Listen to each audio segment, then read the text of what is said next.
আমাদের লাইলাতুল কদর যেন কোনোভাবে মিস না হয়। কমসে কম 5টা, আর আপনার পক্ষ থেকে বুদ্ধি খাটায় আপনি আরো 2-1টা বের করতে পারেন। এর 1 নম্বর কাজ হবে, প্রত্যেক দিন লাইলাতুল কদরের যখন রাত শুরু হবে মাগরিবের নামাজের পরের থেকে আমাদের টার্গেট থাকবে মিস যাবে না।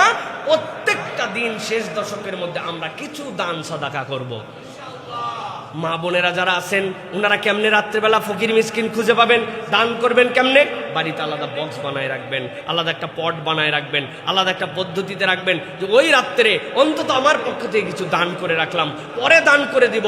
কিন্তু আল্লাহ বলেছেন লাইলাতুল কদর এটা রাত, সুতরাং এই রাতের মধ্যে আমার সাদাকা যেন মিস না হয়। আমি যেন প্রত্যেক দিন আল্লাহর কাছে বলতে পারি, একবার যদি মিলে যায় কমসে কম 1000 মাস উপরে কত, 1 টাকার বদলে কমসে কম 1000-এর উপরে কত আল্লাহ কেবল জানেন। অতএব দান সাদাকা মিস করা যাবে না।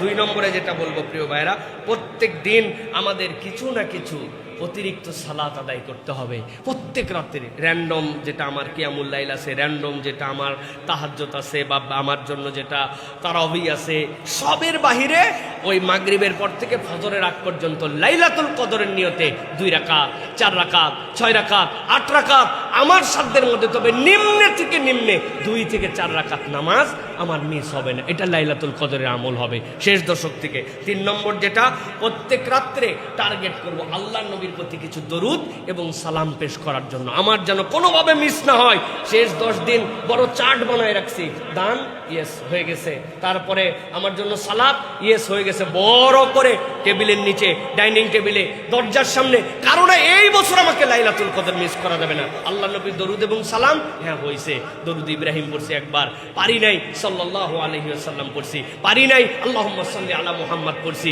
পারি নাই, আমি যতটুকু পারছি কিন্তু আল্লাহ নবীর প্রতি ওই রাতের মধ্যে দরুদ এবং সালাম পাঠ করেছি। 4 নম্বরে আল্লাহ রাব্বুল আমিন এই লাইলাতুল কদরের ভিতরেই কুরআনুল কারীম নাজিল করেছেন, ইন্না আনজালনাহু ফি লাইলাতুল কদর। এই হিসাবে প্রত্যেক রাত্রে আমি কিছু না কিছু কোরআন তেলাওয়াত করব লাইলাতুল কদরের নিয়তে। ভাই এত ব্যস্ততার মধ্যে পড়ে গেছিলাম, ঠিক আছে আলাম তারা থেকে সূরা নাস আপনার মুখস্থ, আপনি নিয়ত করছেন আলাম তারা থেকে সূরা নাস, এইটুকুই মুখস্থই তেলাওয়াত করছি, সূরা 3 মুখস্থই তেলাওয়াত করেছি, সূরা দোহা মুখস্থই তেলাওয়াত করেছি, সূরা ইয়াসিন যে কয় আয়াত পারি মুখস্থ তেলাওয়াত করেছি।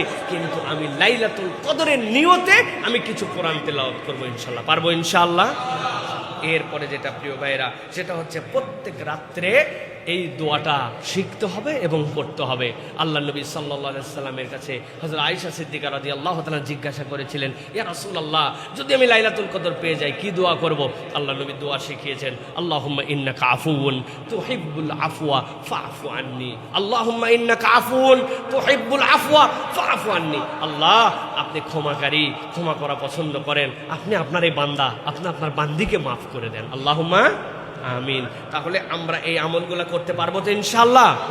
সাথে সাথে সব হুজুর বলে দিবে, হুজুর কন্ট্রাক্টর, আপনার নিজের প্ল্যান নাই, আপনার নিজের 2-3টা জিনিস ঢুকাতে হবে যে আমি সাথে এইটাও করব, আমি সাথে এই আমলটুকু করার জন্য চেষ্টা করব, যাতে করে আল্লাহ রাব্বুল আলামিন দেখে যে র্যান্ডম সকলে করতেছে, এই বান্দা আরো এত আগ্রহী যে সে এক্সট্রা কিছু একটা করতেছে। আপনি একটু বুদ্ধি খাটাইছেন, কিছু একটা করছেন আপনি, এটা তো আমার কোনো এক রাত্রে মানুষকে খাওয়াইছেন, কোনো একদিন সাহারি পাঠাই দিয়েছেন কারো কাছে, কোনো একদিন 3 জনের ঈদের কাপড়ের ব্যবস্থা করে দিয়েছেন, কেউ জানে না।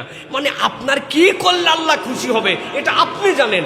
আপনি কৌশল নিয়ে আল্লাহ রাব্বুল আলামিনের কাছে এইরকম করে আল্লাহর নিবেদন দিয়েছেন, এই বছর আমাদের যেন লাইলাতুল কদর মিস না হয়। প্রত্যেকে আমরা এই উদ্যোগ নেব ইনশাআল্লাহ, পারবো ইনশাআল্লাহ, পারবো ইনশাআল্লাহ। আল্লাহ আমাদেরকে তৌফিক দান করেন।